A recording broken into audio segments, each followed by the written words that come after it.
And what's up, people of the blabs? Welcome to the Joel Comm Show. Here I am sitting on my comfy chair in my home office as a solopreneur in Denver, Colorado.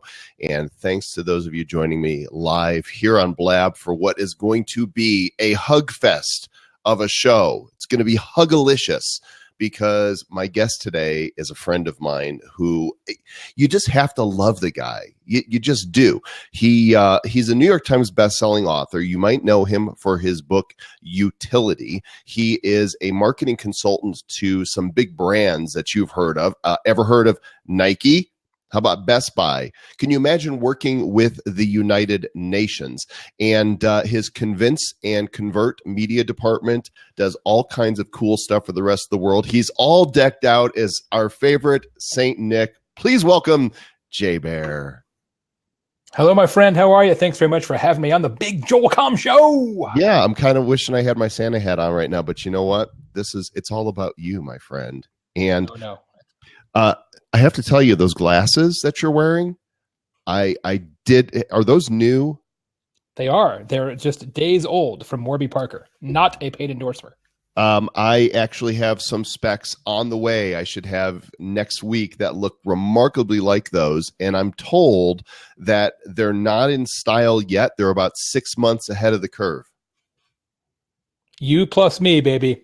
Did you get them from Warby or from somewhere else? No, they are. What's the brand? It's Tommy. I can't remember offhand. Tom somebody. All right. Tom and his glasses. Well, I'm glad we're on the same page. That makes me happy. Yeah, me too. I'm glad you're here. And everybody that's joining us here live in Blab, please go ahead and share with the little bird. Go up there by tweeting and Facebooking. Let people know that Jay's in the house. Jay has a new book coming out. If you haven't heard about it yet, you're going to be hearing a lot about it, because I have a hunch it's going to be another New York Times bestseller. Go get one. I'll be right back. I should have had one. I should have brought one to the video, but I'm not that smart. Hold on. I'll be right back. And his focus is all on customer service from the angle of how to deal with the people that are the complainers and the whiners. And the book is called Hug Your Haters. And how is it that I'm so fortunate to have a copy? This is a uncorrected proof for limited distribution, which means we can only distribute it this far. Which means it's full of mistakes. That's fine, but it's also, I have been perusing it, and it's full of great content. And you've got to be super excited, because you've been working on giving birth to this for a while. Yeah, I am. It started off as a much different book. So about 12 months ago, almost exactly a year ago, I met with Tom Webster from Edison Research. Many people who travel in social media circles know Tom. He's a fantastic guy, super smart, good speaker. And I said, look, I believe that we are at the tipping point of a customer service and customer experience revolution. We have slowly kind of been dipping our toe in the water of providing social media support. Certainly there's many brands who are good at it, but if you look at it mathematically, most companies and most brands of all sizes really either ignore social media and digital customer service, or do it very haphazardly and poorly. And so I think we're reaching the tipping point, and I think the issue is that we're not fast enough. And so we conducted a bunch of research, comprehensive research, and what we found is that speed is important, but it's not as important as what we determined was the key part of this, the Hug Your Haters formula, which is to answer every complaint in every channel every time. That speed is important, but being everywhere is even more important. All right, so let's start with the basis of where you said was speed. I know you've got some hard data on this. Yeah. What are we seeing typically for, assuming that a business is online where they can respond? What is typical response time, and then what are the expectations that people have? It differs on social media versus, say, like a Yelp or a TripAdvisor versus a discussion board or forum. But where you would see most of that occur, of course, would be in social media. And in a social media context, about 40% of the complainers who expect a response, and not everybody does expect a response, we can talk about that, but among the people who expect a response, 40% of them expect that response within 60 minutes. The average amount of time it takes a business to answer somebody in social media, if they answer at all, which is no sure thing, is 5 hours. So we want it in an hour. It takes 5 hours. We sort of have a gap problem there. You can kind of, it wouldn't be interesting to gauge a laboratory experiment. Find people that right now are having a customer service issue and haven't reached out via a channel, put them in a room with one-way glass, and they go and do support, but on the other end how quickly the support answer is going to be received. Yeah. And you talk to people each hour to find out where their frustration level is. Yeah, it would be amazing. And we actually have some data that isn't too far off, that it wasn't structured quite the same way, but we have lots of information about how speed impacts overall customer satisfaction. And it does have a huge, huge impact. Can you do that with the lab rats? I wonder, can you put mice in a room? We have to talk to Tom. He's a professional market researcher. I only play one on Blab. Your book has a chart. Is everybody going to get this chart, or is this just it's called The Hatrix. Yeah. And credit to Tamsin Webster, Tom's lovely wife, for naming it The Hatrix in early form. So she gets credit for that. The Hatrix will actually be in every book. So every hard copy of the book, it will be hardcover. This is the softcover preview, as you said. But every version of the book will actually have a full-sized color poster in there. And The Hatrix is essentially a large poster infographic of all the key data and differences between people who complain online and people who complain offline. It's really cool, and this is definitely a pre-release version, because there's this picture of you on page 137 that I don't think you intended to tweet for it to appear in the book. Yeah, I'll have to look. It's you and doing this. No, it's not. It's good. It could be. I haven't even looked at this book. Actually, I just finished doing the audiobook recording this morning, so I have read all of this book recently and out loud. You're a courageous man for doing your own audiobooks. I've done 12 books, and I've not yet found the patience to sit down. Oh, dude, you should totally do it. I've heard, everybody keeps telling me. You're so good. I mean, you're so good. You've got the pipes. You've got the personality.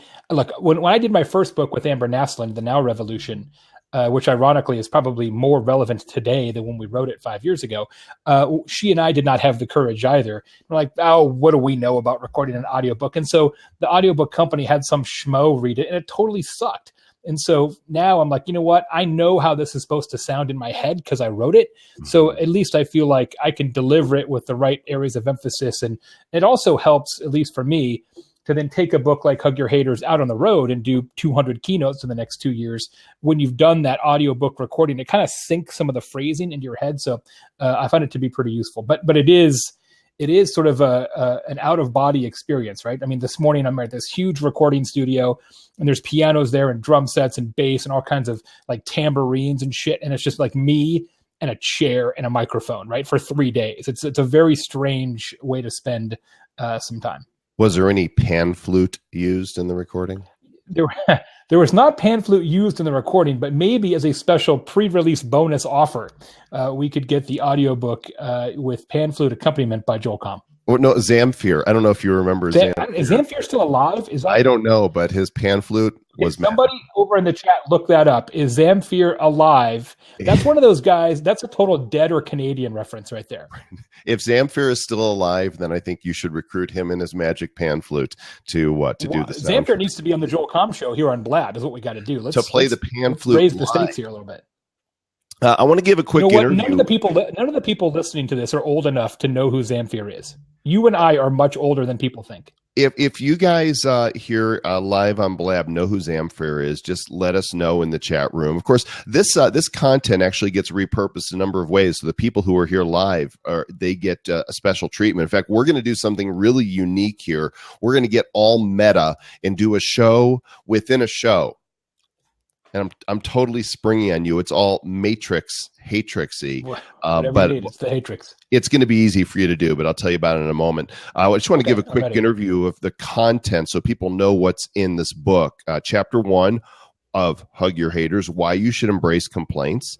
Chapter 2, the 2 types of haters and the DNA of complaints. 3 is the Hatrix, and that's about who complains, where, and why they complain. This is really detailed stuff. 4 is customer service being a spectator sport. All right, I'm going to stop right there because that header really has my attention. What do you mean customer service is a spectator sport? Well, right now, as we have this conversation, about 2/3 of all complaints take place in an offstage capacity. So in a private setting, usually phone or email.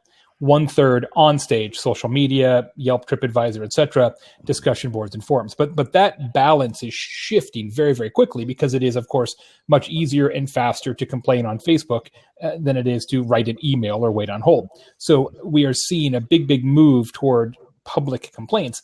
And when somebody complains in public, of course, as a business, you want to make that person happy. But it's perhaps more important to make everybody else who's looking on understand your values and what kind of company you are. So if somebody says, hey, how come my mattress wasn't delivered on time? Yes, the mattress company wants to make sure that you get what you want and that you're satisfied. But you have to understand that there can be 10, 50, 100, 1,000, 10,000 people looking on to see what that response looks like. And so it really is a spectator sport. The audience is perhaps more important than the hater. You remember the old shampoo commercial, right? Where she'll tell two friends. She tells two people and two people, and so on and so on and so on. And they I could be wrong, but I think that commercial was about Zamfir. His magic pan flute. Okay, so continuing, chapter 5 is the big butts to providing customer service. 6 is a playbook for hugging offstage haters. 7 for onstage haters, and 8 talks about the future of customer service. In all, it's over 200 pages. And when's the book going to come out?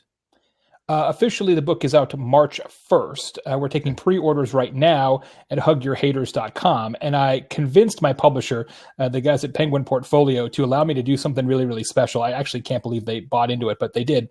That if you pre-order the book from me at hugyourhaters.com, then you instantly get access to the same version that Joel's holding up, the preview version, which is literally 98% of the book. And you get it within, an hour. So you don't have to wait until March 1st to get this book. You could literally have this book and be reading it right now. All you have to do is order it from me at hugyourhaters.com. And there's tons of other bonuses. There's socks and there's webinars and there's Facebook groups and there's free conference calls with me to help your business and all kinds of other stuff depending on how many books you buy. Wait, did you say there's socks? There's socks. You want to see the socks too? Yeah, we want to see the socks. Hold on. I want to know what we're getting. If I'm buying I'm so a book, unprepared for this. It's like, you'd think this is like my first interview ever. I don't have the book. I don't have the socks. God, I'm such a rookie.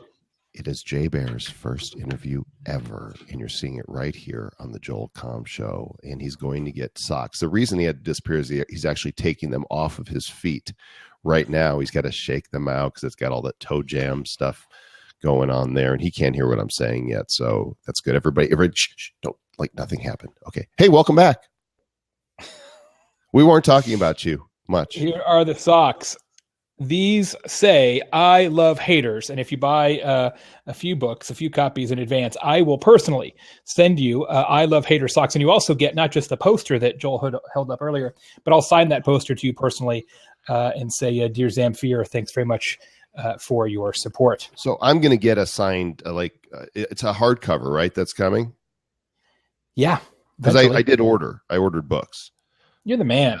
I'm going to give some away as prizes for very viewers. Page 3 of the introduction. This sums up so well the whole premise of your book, and you actually put it aside and bolded it. Haters are not your problem. Ignoring them is. Yeah. It's very. I mean, it's very easy to say, I don't agree with that customer. They're unhinged. They're off base. Or we don't answer complaints on TripAdvisor, or we don't have enough time to answer every customer, or we only answer people who are influencers. There's so many different excuses you can make to not actually address a customer. And what we found in the research is remarkable. So, I mean, this isn't just some like Survey Monkey kind of thing. We talked to 2,000 Americans using one of the most respected research organizations in the world. And we found that when you answer a complaint, it increases customer advocacy. And it does that every time in every channel. It takes a bad situation and it makes it better. When you don't answer a complaint, it decreases customer advocacy in every channel and every time. It takes a bad situation and makes it worse. It just is. It is true. So what we did For those of you who are familiar with the Net Promoter Score methodology, where you ask people on a scale of 1 to 10, how likely would you be to recommend this business to a friend or a colleague? We asked people, how likely would you be to recommend this company before you complained? And then did you or did you not get a response? And then we asked them, well, how likely would you be to recommend it after you were answered or not answered? And that's how we found the difference in customer advocacy when your complaint is answered, or as it is in many cases, not answered. Well, of course, the old standbys for customer service that we've talked about for years, the poster child for, customer service has been like Zappos, right? But sure. Now, we're years since they started doing that right. And companies have had a time to observe and modify. And when you look at the landscape now of, let's say, Fortune 500s, what percentage do you think get it and are doing it? Like really get it, or are doing it like a little really, bit? Really get it. Out of the Fortune 500, 10 to 15%. Yeah, and I had a feeling it was going to be low, and that's great because that means there's a lot of opportunity for brands to do things better, and it also means there's opportunity for those that aren't in the Fortune 500 to come in and take those customers. Customer service is the new marketing, Joel. It is how people will shop now and in the future. And look, it's easy for me to say answer every complaint in every channel every time. It's somewhat less easy, but still comparatively easy to write a book about it. But to do that, to actually do what I tell you to do and hug your haters, isn't inexpensive. It's just different expensive. And you have to commit to doing this. And that requires a resource allocation that most companies simply have not done. One of my favorite stats in the book is that globally, we spend $500 billion a year on marketing and $9 billion a year on customer service. Now, this is despite the fact that everybody who's been in business for more than half an hour knows that it is massively more efficient to keep the customers you already have instead of constantly having to fill the top of the bucket with new customers. Like everybody knows that. It's just like business 101, but we don't actually, devote resources using that principle. Like we spend so much more money trying to get customers than we do trying to keep customers. And it doesn't actually make any sense. Well, listen, in a few minutes, we're going to open it up for people to come in and hug you and ask you questions. But first, I promised something unusual, a meta, a show within a show. Okay, I'm ready. Blow your mind. So I do a show on Periscope called the Top 5 Scope.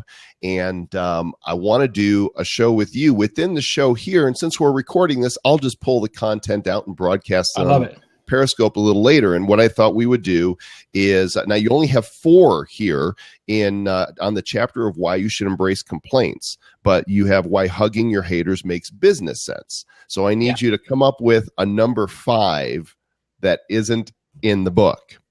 Okay. Can you give me 30 seconds here? Because I can remember what all the ones are on the book. They start on page 17.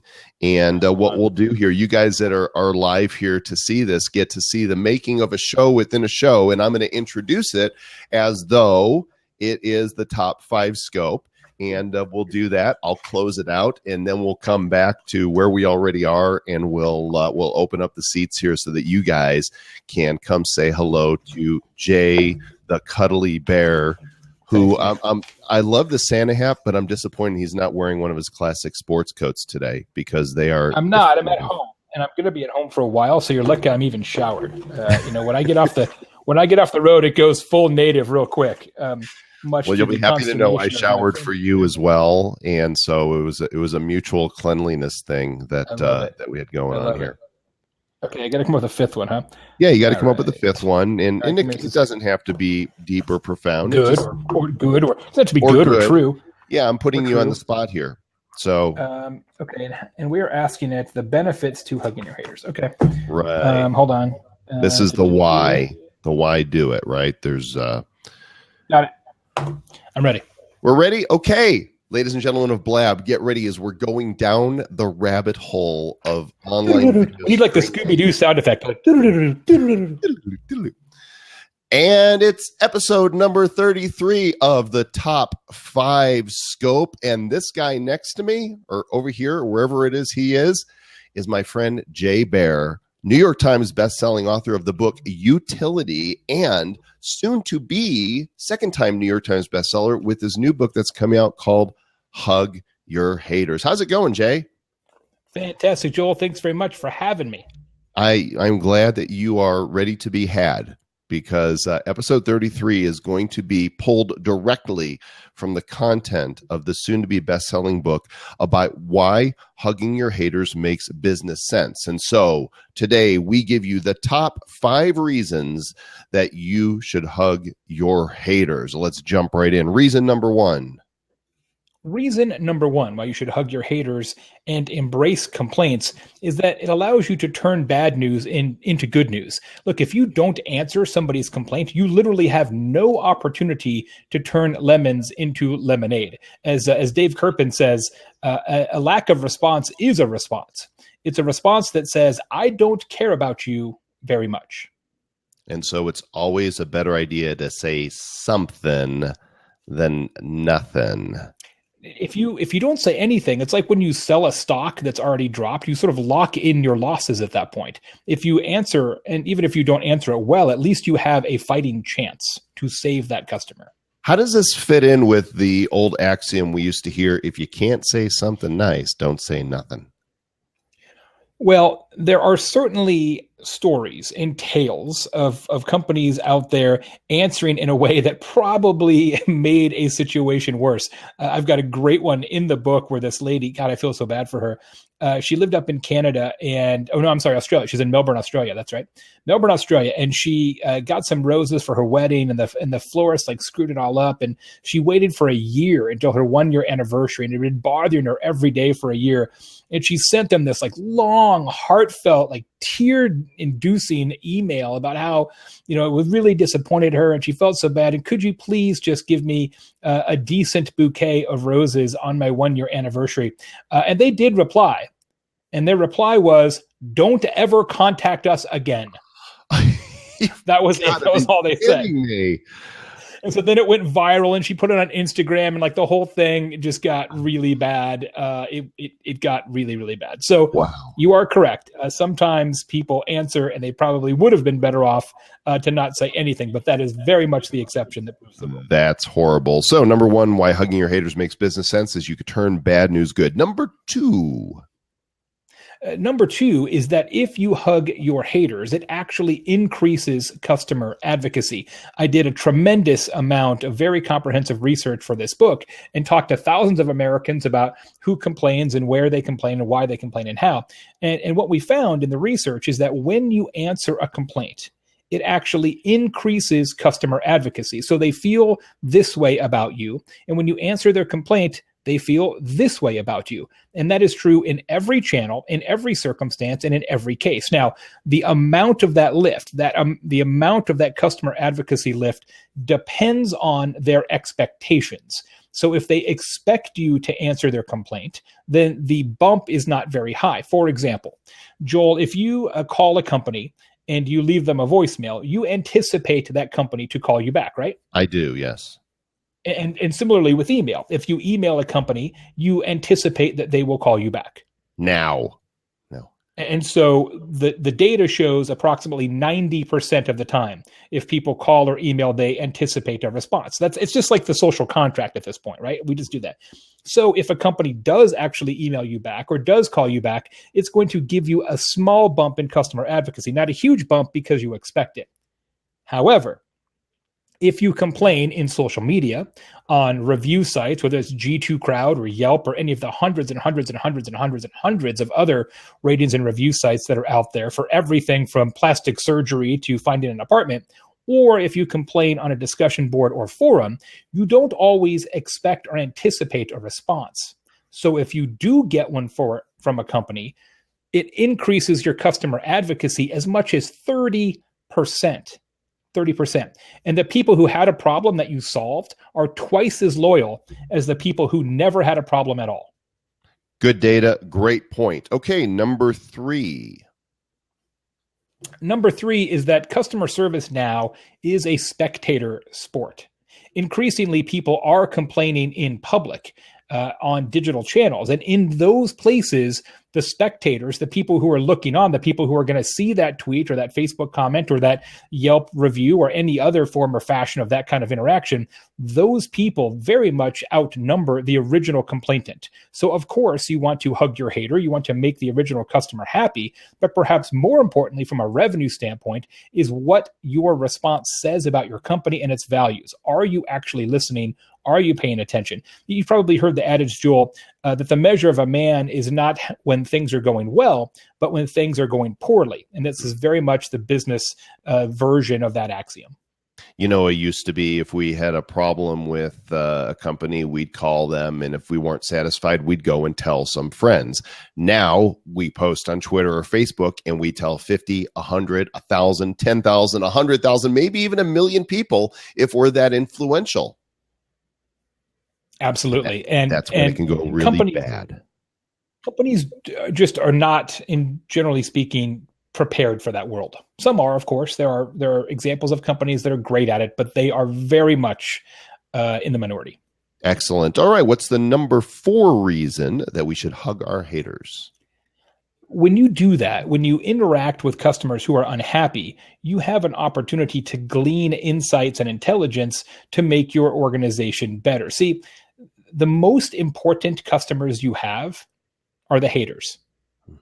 The most important customers you have are the haters. Here's why. 95% of the people who don't like your company never complain in a form or a fashion that the company will ever find. They may tell their friends, over beers, those guys suck or whatever, but they never do anything that you can find. They just disappear. Secret haters. Their money is gone. So what the haters really are, they're using their time to tell you what's wrong with your business. The haters then are the unelected representatives of the much larger and more dangerous group, which is the meh in the middle. Those people who don't really like you, but don't care enough about you to tell you about it. So those haters are the early warning detection system for your business. And if you pay attention to what they're telling you, you can see all these patterns that you can then fix to eliminate complaints from the next group of customers. And it doesn't take a rocket scientist to pay attention to them, right? It doesn't. It just requires effort, right? And in some kind of system and a corporate culture that rewards complaints. In many cases, companies legitimately have a success metric that says, we want to try and reduce complaints. That makes sense. You know what's the fastest way to reduce complaints, Joel? Stop listening for them. If your goal internally is to reduce complaints, I can do that in 5 seconds. I don't know. I didn't get that email, right? La, la, la, la. I'm not listening. There's a great case study in the book from Erin Pepper, and she's the director of customer experience at Le Pain Quotidien, which is a chain of bakeries based in Belgium, but many locations in the US. And she's been there, a year or so, 18 months. And she said, my goal in the first year was to triple the number of complaints. Think about that. Her goal as the director of customer experience was to triple the number of complaints. That flies in the face of everything you would expect. Yet when you start to kind of drill down into that, it's brilliant, right? We want as much negative feedback as we can get, because when we get it, we can do something about it. Right. Love it. Okay. And the number 5 in the top 5 reasons to hug your haters. What you got? As we talked about a moment ago, there's not very many companies that are good at this. In fact, research from Forrester shows that 80% of companies say that they deliver superior customer service. 8% of their customers agree. So there's a huge disparity there. We have a problem here. We're not as good. We're not as good at customer service as we think we are. And actually, just as an aside, it's one of the challenges I think I'm going to have with selling this book, right? This is a book. It's the first ever modern book about customer service. It really is. There's lots of books about customer service, but this one is current as of today, right? We're talking about WeChat in here and WhatsApp and a bunch of other things, right? So the problem, though, is, Joel, everybody thinks they're good at customer service. Why do I need to read Jay's book about customer service? I deliver great customer service. No, you probably don't. Your customers certainly probably don't think so. So The opportunity here, though, is enormous for companies of all sizes and all shapes and all types all around the world, because so few actually do deliver on great customer service and great customer experience, that if you can make the changes necessary, and it's laid out very specifically in the book, if you can make the changes necessary to actually hug your haters, it will differentiate you from your competition. It will be an advantage. Customer service is the new marketing. I love that. I hope you're going to photo quote the crud out of that and put that on pictures. Yes, we are. And post that. Yes, we are. The top 5 reasons why hugging your haters makes sense. You can turn bad news good. It creates customer advocacy for you, because customer service is a spectator sport, because you can get insights and intel, and because it differentiates you from your competition. Good stuff, Jay Baer. Thank the you, book. Sir. Hug Your Haters. Go to hugyourhaters.com to pre-order. And if you happen to see the video after the book is out, you can still go to hugyourhaters.com, and Jay will personally, digitally hug you, won't you, Jay? I will do more than that. He'll send you unspecified acts of love. Can we see the socks? Yeah. So if you buy, I think it's 3 copies. I don't have the spreadsheet in front of me. If you buy multiple copies of the book in advance, you get exclusive I Love Haters socks. How sweet are those, right? That is awesome. Those are awesome. Thanks for joining us for this episode of the Top 5 Scope, episode 33. We're wrapping it up with Jay Baer, and we'll catch you guys on the next episode, whenever it is that I do it, down Periscope. Boom. So that was the whole meta there. I love it. The show within a show. It's show within a show. Now, if I put another show within that show, then it would be whatever you need. It's like the Hall of Mirrors. We're going to open it up for questions here in just a moment, Jay, but somebody mentioned a case study, which we're all familiar with, and I want to talk about it for a moment. While I unlock the seats here, if you guys want to jump in to grab a seat, that'd be great. Amy's Baking Company. Talk about that train wreck. Yeah, I actually am a little closer to that than some people, because I lived in Phoenix for a really long time and know some of the folks involved with that and the whole deal. So, that is, of course, we talked about sort of sometimes when people answer, they probably should have just not said anything. That is certainly one of the perfect textbook examples of that, like the "don't ever contact us again" florists in Australia. I guess just from a pure math standpoint, I give them credit for actually replying, because most businesses don't reply at all. But when you reply and insult the customers and tell them that they're stupid and things like that, you probably get what you deserve. Now, Amy's Baking Company recently closed, but until then, they had quite a run. Like the amount of free media coverage they got for being the worst company in the world at customer service. A friend of mine was actually their public relations counsel in Phoenix, and I've never asked him directly, but I will next time I see him, whether that whole thing was actually laughing all the way to the bank, because it felt to me like it might have been so bad that it was actually orchestrated. I'll find out for you. It made for great entertainment. We love a follow-up. Officer Mike, how you doing, my friend? Hopefully okay, and hopefully I'm coming through all right. Yeah, you sound great. Say hi to Jay. Jay, it's an honor. I'm very humbled to meet you. Buddy? I listen to you while I'm on the treadmill. Hey, Jay, I just want to let you know, law enforcement, social media. If we know about haters, we got them. And it's. I've really embraced what you talk about. I'm trying to do my part for not only the profession and social media and then my own agency as well. You're absolutely right. You have to love your haters. And in my profession, we have haters just for walking down the street. So I have found that I actually love my haters because they do great for my engagement rates. And so the analytics go up. Put that in the book. Good idea. Yeah. And it's an honor when I can be great.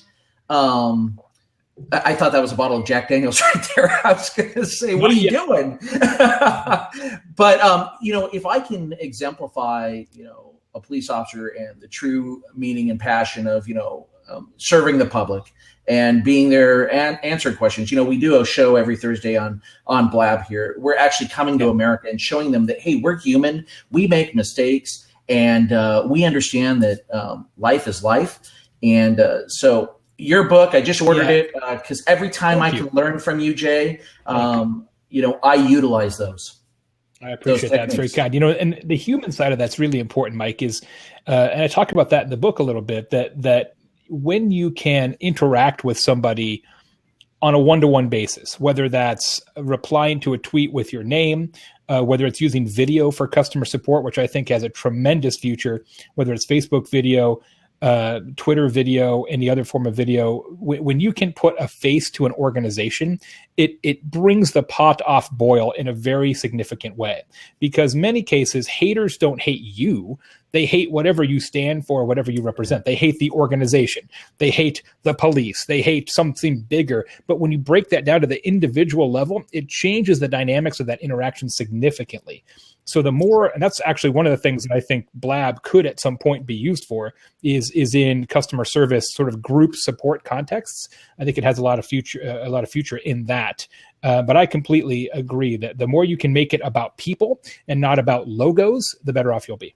Right. That's great. Hey, thank you, Mike, we appreciate what you're doing in SoCal. Thanks for serving and protecting and seeking to do good stuff. Appreciate it. And we're going to, after you ask your question, if you want to drop off and let the next person in, I've got a long line of people that want to talk to Jay. So welcome, Roberto.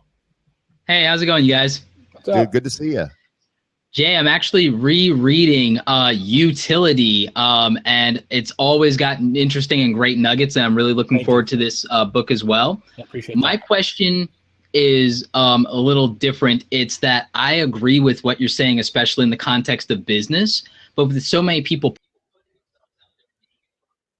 putting themselves out there and being a personal brand, when we talk about haters in the context of business, I think that we're talking about legitimate critics of what we're doing versus actual people who are haters or might be trolls or using the anonymity of the internet to throw destructive criticism, things that aren't actionable, things that aren't accurate, things that are not prepositioned as advice out there. Would you agree with that? And then how does that work in the context of the book, exactly, and what would your recommendations be in that we situation? Talk about in the book that there's three types of haters. There's offstage haters who complain in private. There's onstage haters who complain in public. And then there's the third group, which we call the crazies in the book. In more common parlance, we might call them the trolls. Everybody's going to have them. Some people have more, some people have less. I still believe, and the research bears this out, that they still deserve a response. I'm not saying that customers or haters are always right, far from it. I am saying that haters should always be heard. And if you want to defang critics, just answer them. You don't have to get into a flame war. In fact, I have a rule in the book, which is Jay Baer's rule of reply only twice, which says that you should never, ever, ever, ever, ever, ever, under any circumstances, good or bad or neutral, reply to a person more than twice in a public forum. Ever. Doesn't matter.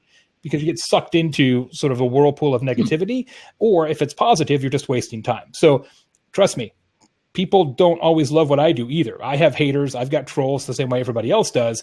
And I try to answer all of them. Now, I'm not going to spend a bunch of time trying to convince those people because they are unconvincible, but they deserve an answer. And not only does it maybe help defang them a little bit, but it shows everybody, again, what you're made of, that you do actually care enough to listen. Thanks, Roberto. No, that is super interesting. And I love that rule, and I would love to definitely see you image post a lot of stuff coming with Jay Baer's rule. I think we need a hashtag. Good. You can just pick whatever rule you want. Jay Baer's rule. Yeah. Awesome. Thanks, Roberto. Thanks, buddy. Good to see you, man. But no, I love that. Jonathan, thank you. In the sidebar here is actually saying, I'm sorry, but I totally disagree with Jay. And I think it would be a great example to see how to handle that. If Jonathan, if you want to jump on. Delilah, how you doing? Hi. Oh, great. Nice hat. And he's right. That does look like a Jack Daniels bottle. This is the Pure Leaf iced tea, just for the record out there on Blab. Okay. And water, just water. It's not vodka. What's on your mind, Delilah? Diet Pepsi. Actually, one of the questions that I have, especially now, you were talking about online, people complaining online and in open markets. Do you ever find that that's possibly because they bought online and just the companies have a really crappy way of letting people do customer service online. Because that's what I seem to find when I go back to a company and I have a question or I need help with a program or something, I wind up in this FAQ section that's like, 27 pages long. Or you can send them an email, which they never answer, or you can call them, but it's only between these hours and these hours on Singapore time. I mean, it is almost so difficult to get a response that you give up, and then just let Jay address that. And Delilah, I'm going to let you go since your bandwidth is kind of short today, and let you go ahead and listen to what Jay has to say about that. Thanks. Thanks for the question. I'll tell you why that happens, and I actually address it in the book.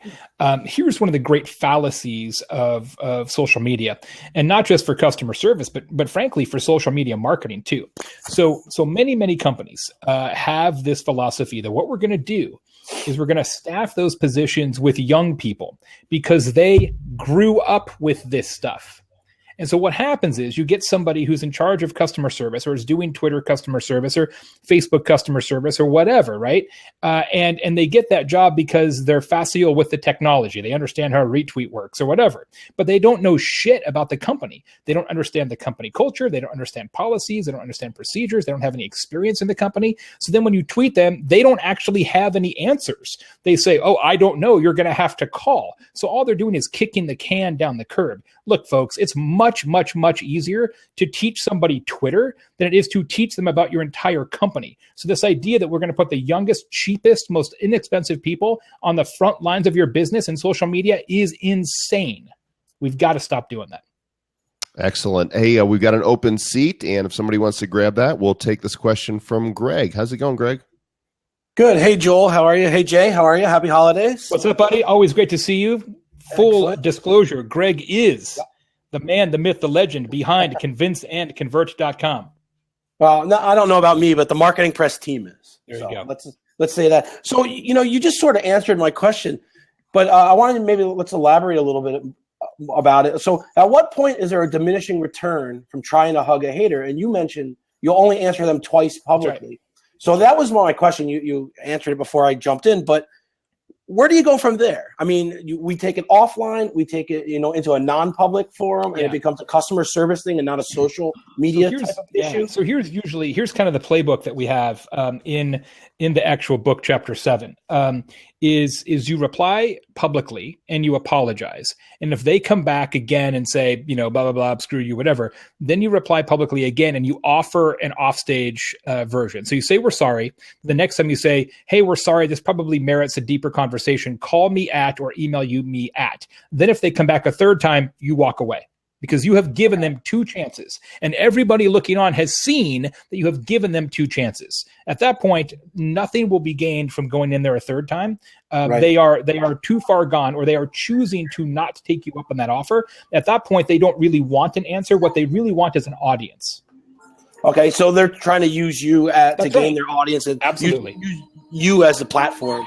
Then absolutely, that's exactly it. They want to make you a trampoline for their own exposure, and don't fall into that. Yep, that's trolling, right? Exactly. Awesome. Well, happy holidays. Greg. Thanks, buddy. Appreciate it. Thanks for everything. Good to see you, man. Bye, Jay. Hey, Chris, how you doing? Hey, Joel, how you doing? Hey, Jay, met you a few times at Chris, South by. How's it going? Good to see you, bud. Done some videos with you. Absolutely. Jerry Jones, I covered Jerry Jones with the Dallas Cowboys. He has the biggest haters in the world. I'm going to buy him a book and have you sign it because I interview him all the time. And he has always said, I said, how do you handle these haters? And before I didn't use the word haters, this is years ago, but I love your hug the haters. And he says, you know what, Yates? I love them. I love them because they talk about me. So to him, it was more a PR move. People love or hate the Dallas Cowboys. So it's along those lines. Hating is not a bad thing. So it's kind of what you're saying. Who also says that in the book is Gary Vaynerchuk. So I interviewed him for the book, and he said, look, some people love me and some people hate me. I spend way more time dealing with and interacting with the haters because they actually tell me something I don't know. I don't need thousands of people to tell me what I'm doing right. I already know what I'm doing right. What I need are people who have the balls to tell me what I'm doing wrong. That's of value to me and of value to my business. And I think Mr. Jones feels the same way. You guys are awesome. Great show as always. Thanks. Thanks, Chris. Good to see you. Appreciate it. So Patricia asks a question for us here. When do you take haters offline? At what point in the online process does it require going private? Yeah, great question. And we talk about that a lot in the book, that notion of channel switching. It depends a little bit on what kind of company you are. So if you're dealing with something that requires an account number or something that you don't want to put out there in front of everybody, then clearly you want to switch to offstage faster.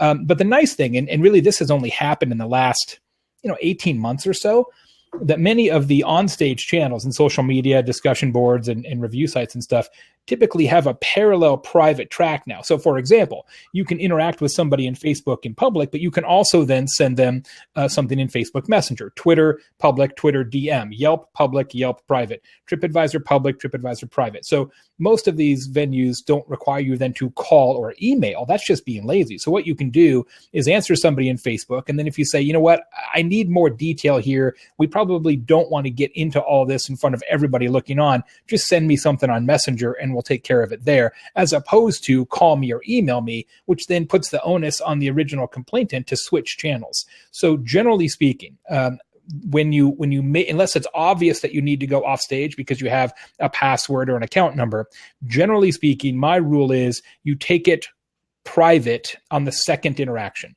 First interaction, you apologize. Second interaction, you say, hey, you know what? We're going to need some more detail to get this sorted out. Contact me over here. You don't want to be drama queens or kings with the whole thing. What about haters who lie in their posts? Nicole asked this question of you. Well, Nicole, man, I'm so glad you said that because I get that question all the time. And it's difficult to answer, but I'll say it this way. People's reality is their reality. So I want you to ask yourself, are they lying? Or do they just see things differently than you see them? For example, there's a company in the book that I talk about a lot called Fresh Brothers Pizza. They're a chain of 14 pizza restaurants in Southern California. And now I'm hungry. Yeah, they're really good. Their busiest store, the one that has the most customers, has the lowest reviews on Yelp. Why? Because it's the busiest store. You have to wait longer. They run out of pepperoni. The dining room's busy. The restrooms aren't as clean because they're always slammed with customers.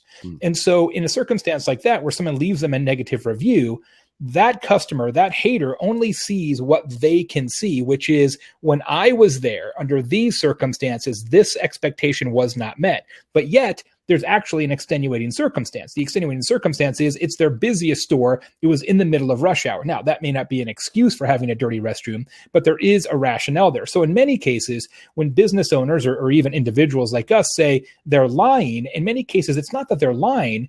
It's just that they fundamentally don't see things the way that you see them. However, let me just address Nicole's point directly, which is if somebody truly is lying and you believe that they're doing that in a malicious way, then you should always answer back and just factually say, here's why this is correct. They will almost always answer back and say, screw you, or some variant thereon, in which case you say, as I mentioned earlier, we should probably talk about this in greater depth. Call me or email me at, and then when they come back a third time, which they probably will, you do not answer and you walk away. Why? Because you bought the book and you're following Jay Baer's rule of reply only twice. And you never post go away troll? I would not recommend posting that, but you know what? If you want to use that as your second and final interaction, that is up to you. I won't stand in your final answer. Mitch Jackson, our resident attorney here, Legal Beagle on Blab, says, how do you handle this question? Can't you bend or ignore your rules just this once? Well, it's interesting because a lot of times companies hide behind that and use it as an excuse to not deliver great customer service. Well, our policy is, This always been our policy. And what you should do is, if you have a lot of that in your company, you should audit all of those policies. There's a case study in the book of a company that did that went through and audited all of their different policies and the reasons why they told people no. They basically audited the no's, and they realized that 26 of the policies were actually no longer relevant. And it ended up saving them tons of time and tons of money, because they realized that they had fallen into this trap of just saying, well, that's the way it's always been. Now, in the spirit of Mitch's question, which is, people say, well, I know this is the policy, but for me, couldn't you possibly do this, that, or the other thing? I would never, and maybe you want to do that. Maybe it makes sense for your business to change that policy for this customer because of extenuating circumstances, or they're particularly valuable or something like that. Hey, that's your business. But I wouldn't necessarily do that in public unless you're prepared to do it in a repeated way. Because once you say, well, I'm going to bend it for you on this Yelp review, then you're going to have a bunch of other people saying, well, you did it for this guy, and now you've created a whole bunch of problems for yourself. So that's where the private messaging function can be pretty useful. I'm that guy, by the way. I'm the guy that will always aggressively and boldly say, look, here's my situation. Can you not get me a supervisor, please, and just get this handled? And I wouldn't go out there. I would applaud their customer service publicly, but I wouldn't say they bent the rules or they did me this special favor, because that's not cool. That's adding a whole bunch of problems for them. So Andy Foote says, are there parallels or lessons when applying this to co-culture or employee engagement, i.e. internal haters at your company? Man, Andy, that's a super good question. I've never, it's pretty rare that somebody asks me a question that I've never really rolled around in my head. We love about this topic. Know. So that's I mean,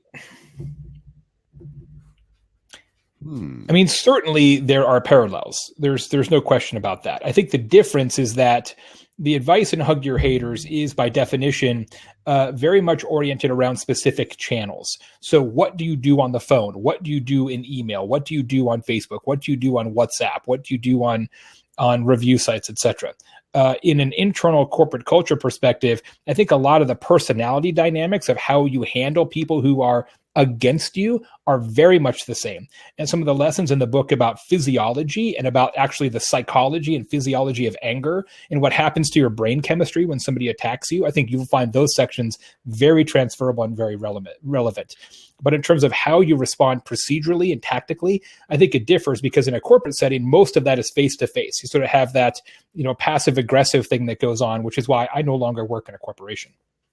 Your next book could be called Cleaning House, right? How to eliminate the haters from your company. Because if you have haters that are working for you, then you have a morale problem. That's right. If your employees are not your biggest advocates, you probably have a hiring problem more than anything else. All right, Jay, are you a Star Wars fan? I am a Star Wars fan. I am certainly of age where it was formative in my, look at you go. It was formative in my years. I have not taken that plunge just because it's a very, really, very crazy stretch right now for me. So I also tend to avoid, just as a general rule, shenanigans like that, right? Like I'm not the go the first day and dress up like Obi-Wan guy. I'm more like go the following Tuesday when things have died down a little bit. That's just my... And dress up like Chewbacca, deal. Right? Dress up like... I am not a first day person either, and for some reason, something got me so geeked and jazzed. I'm going tomorrow, and I'm going in 3D. Like all of me is going to be there, and all four. Yeah, I want to see how many. I'm going to see how many illegal periscopes are fired up tomorrow. It's going to break the scope with the constant hip shot shooting of the movie from your seat.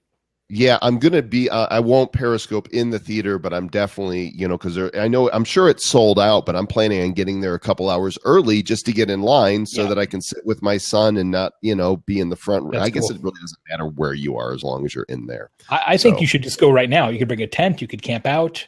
I've only done that once. Have you ever camped out for tickets or anything, or to like get in line? I've waited maybe 2 hours for tickets before, Yeah. but honestly, there's nothing that I would wait that long. The only thing I ever did, which was, kind of borderline aggressive like that, is the day the Nintendo Wii came out for the first time, which was Christmas Day. Oh, I'm going to do a little math here, probably 10 or 11 years ago. I actually went to my local Target in Flagstaff, Arizona in a blizzard and stood outside with other stupid, mostly fathers, from like 1 a.m. until 7 a.m, drinking coffee, waiting for the Nintendo Wii. That was the most crazy thing that I've ever done in that milieu. They have blizzards in Flagstaff? Yeah, Flagstaff's a ski town. Lots of snow. Lots and lots of snow. Oh, see, I would think anything in Arizona, but I guess, northern Arizona. Yeah. Well, we've got plenty of snow. Yesterday, it dumped about 8 or 9 inches on us here in Denver, and the sun is out and it's melting. And I may soon be able to get my car out of the garage. That's nice. So, nice that it melts. Jay, thanks. Really appreciate you joining me today. Thank you. The book, gang, is Hug Your Haters, Jay Baer's next New York Times bestseller. There are the socks. Get the socks. I mean, even if you don't read the book, get the socks. And you get a poster. Buy several copies. And you get a poster. And a poster. HugYourHaters.com. Yes, and find him all over social media because he's everywhere. And Jay, how old are you? I am a 46-year-old man, my friend. You are. Well, you look good. Thank you. It's the Santa hat.